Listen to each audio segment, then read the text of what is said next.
Hello, Fable here. What a day I had. It was a good and bad day. I it took me forever to get to work because there was a power outage in the town that I work in and it affected the highway. So I had to go way out of my way, come back down the highway to get to work, only to find out couldn't get in the building because we have key fobs that are electric. So, well, the fobs connect to the electric to let us in. So, no getting in work. So, I had asked on Facebook if anybody had a donation, would like to donate an old American Girl doll. Well, people are so wonderful, family, friends. They Venmoed me money, and from there, I was able to purchase a doll. And then a friend said she would like to purchase a doll and accessories. The friend that goes with the doll, she's been doing things like this with some of the money that her mother left her. She passed away last year. Wonderful thing. So her stuff came in. I was supposed to pick it up last night. It didn't work out. So I texted her, said, are you home? And she's like, yeah, for about 20 minutes. I'm like, awesome. So I went by. Then I'm like, okay, I'm going to go all the way up the highway, go to the Walgreens where this woman works. I'm going to give her both dolls, accessories. She's going to be thrilled. I was so excited. I was like, my day didn't start out good, but this is going to be great. I pull up, all the way up there, no power. Sign on the door, closed due to no power. I'm like, okay. So I text my sister-in-law and I said, are you home? Could I come by? Maybe have a cup of coffee, whatever, visit. If not, no worries. She's like, yeah, sure. My father-in-law's coming for dinner, so I have to cook at some point. But yeah, come on up. Okay. So I went to Starbucks, got my usual iced drink, iced coffee, and egg bites. So doing good. Went to my sister-in-law, sat there, was talking to her and everything. And then about 3:40, someone said the power is back on. Didn't confirm it, but I figured I'll go there. Okay. So I said to my sister, I'm going to go. And she said, oh, why don't you stay for dinner? No, I want to go by my office. My bosses are coming home late on a flight tonight. I really want to go into the office and, make sure everything's in order, whatever. Okay. I turn on to 516, which is only maybe 5 minutes from her house.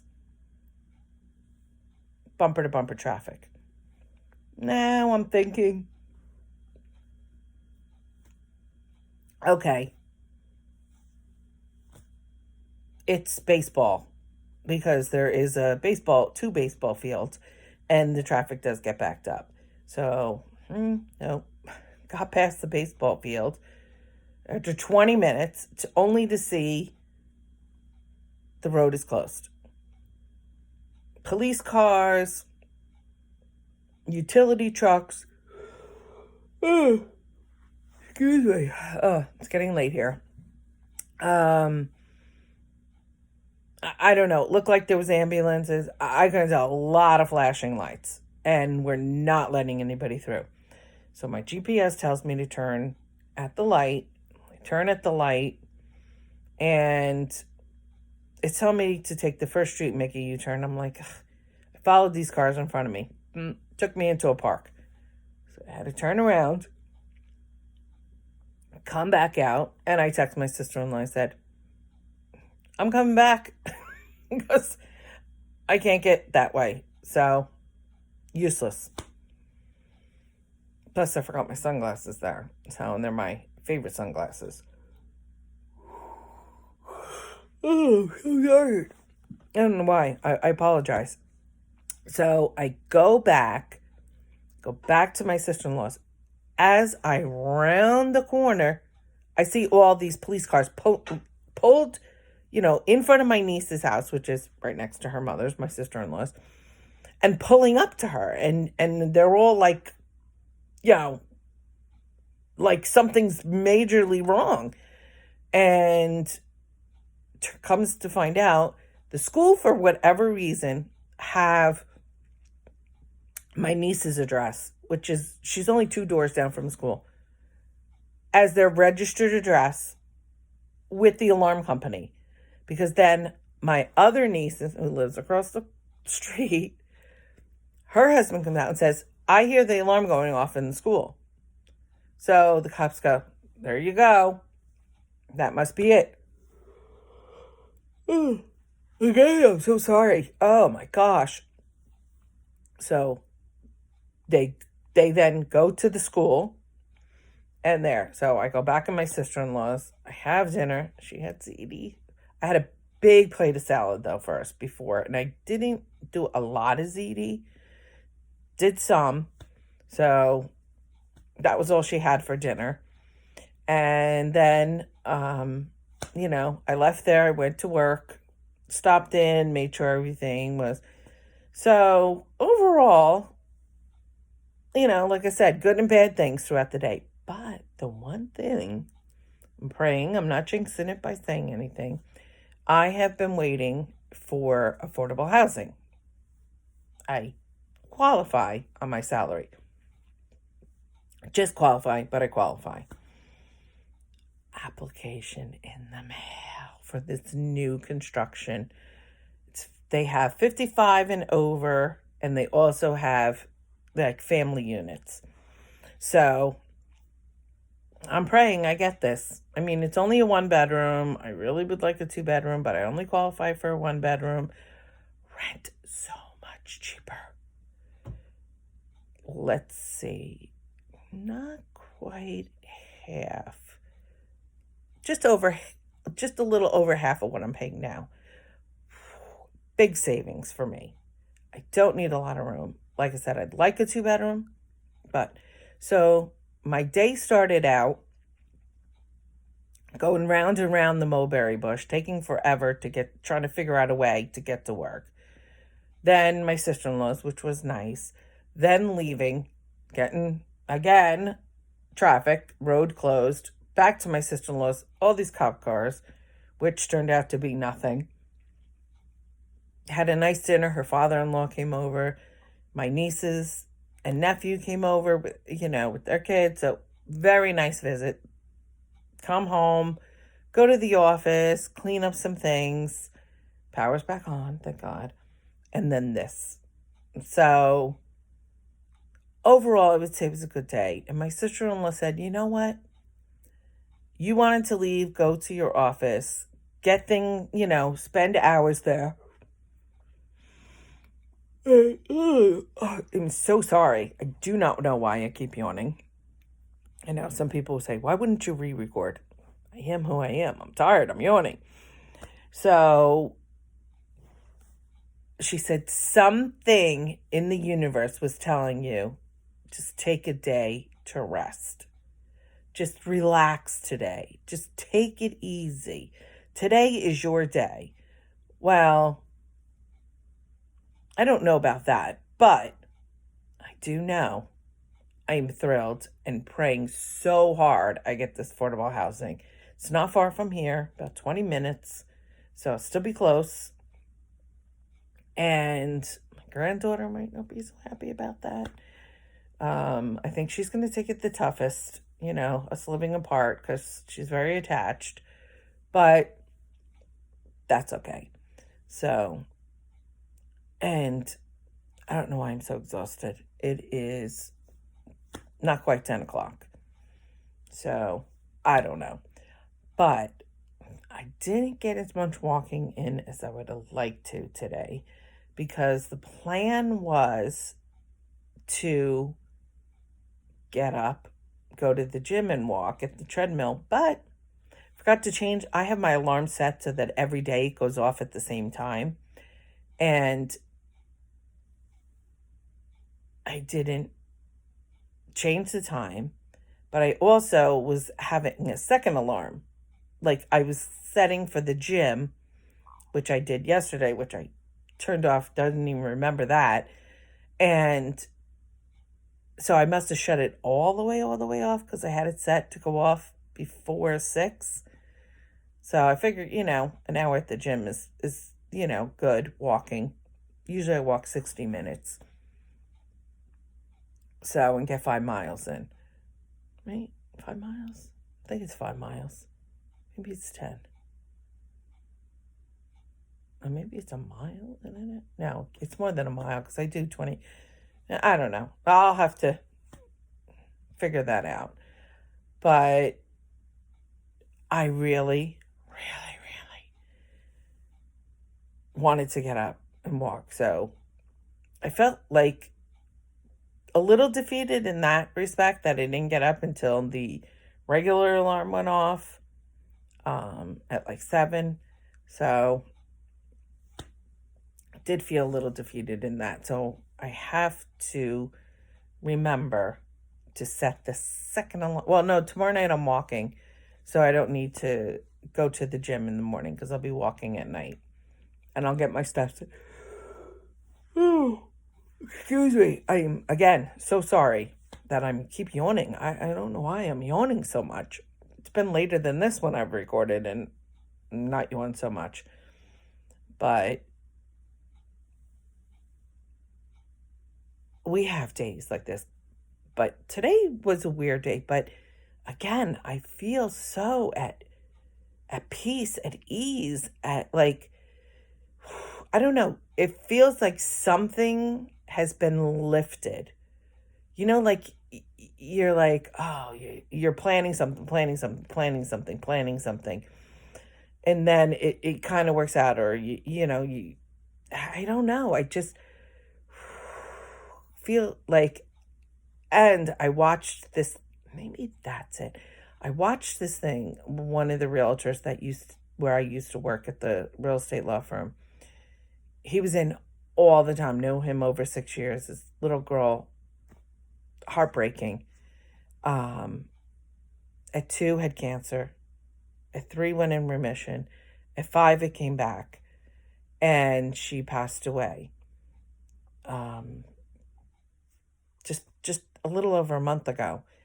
And her aunt, his wife's sister, his sister-in-law, did this. Evidently she teaches breathing, something about breathing. But Charlotte, the little girl that passed away, had said to her, just breathe. Just breathe. And she said, oh, I'm going to get a needle. And what do you call it? And she goes, a pinch. And her message was so powerful. She said, when, major pinch, when Charlotte died. And then I remember, just breathe. Just breathe. And ever since I watched that, I just feel, I don't know, maybe it's like I talked to him on the phone and then I watched this and maybe somehow sleep in my sleep. I don't have, my troubles are nothing compared to his. So just breathe. Just breathe. And that's what she said. She kept, hearing that in her head that Charlotte said, she called her aunt Mimi because she couldn't say her name. And I'm sorry, I can't remember her name. So then everybody, all her nieces and nephews, she said, continue. So she was Mimi, Aunt Mimi. And she'd say, Aunt Mimi, just breathe. So I don't know. Something came over me. And like I said, it just hit me now as I'm recording this, that I watched that. And now I'm feeling this sense of like, this weight is off my shoulders and I'm at calm, I'm at peace. And I don't know, I was listening to that, listening to him, and heart-wrenching. I mean, I was crying half the time on the phone with him. How do you pass that? Burying a child, especially a child that young. I mean, no child should you have to bury, but a child that young who four of her, like, well, two out of her six, but she went through so much in her short little life. So I don't know. I'm blessed with my granddaughter. Thank God, knock on wood, she's healthy. My kids, my son was premature. They didn't expect him to live 24 hours. And here he is, going to be 28 in the fall. I just don't know. I'm wondering if that is my sense of calm, my sense of just breathe and accept it and just breathe and go with it. And I just don't know what the sense of calmness is over me, of acceptance and like, I'm ready for this. And I don't know. Maybe it's a combination of things.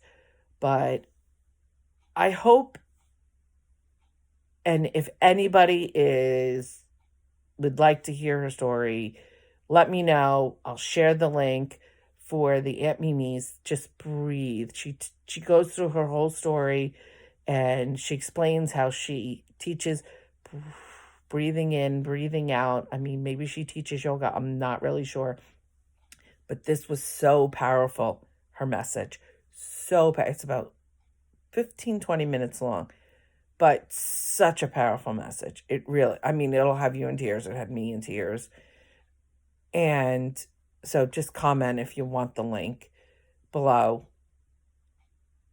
Or even just, you want her Facebook page. It's public.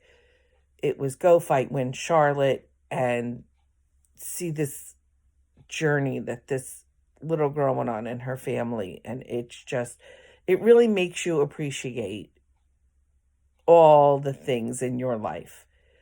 My mother would always say, because she raised 5 kids by herself and we didn't always have, and sometimes she had to go to the church or to think for help. So I do what I can for people. And she would always say, someone always has it worse than you. And it's so, so true. So I'm going to end this now before I yawn again on you, and just go and wash my face and go off to bed and hopefully sleep well. Like I said, I'm not going to get up tomorrow because tomorrow night I'm going to walk. So since I'm walking tomorrow night, I will get my steps in. So take it from there, and I hope everybody had a great day and doing good, getting moving, healthy habits, better habits, even if it's gradually. Change one thing a day. There you go. Before you know it, you've made many changes. Just like one foot in front of the other, before you know, you've walked miles. Make one little change each day, and before you know it, you've made a lot of little changes. So for now, everybody, get moving, get healthy, little by little, step by step, one foot in front of the other, and have a great day. Bye.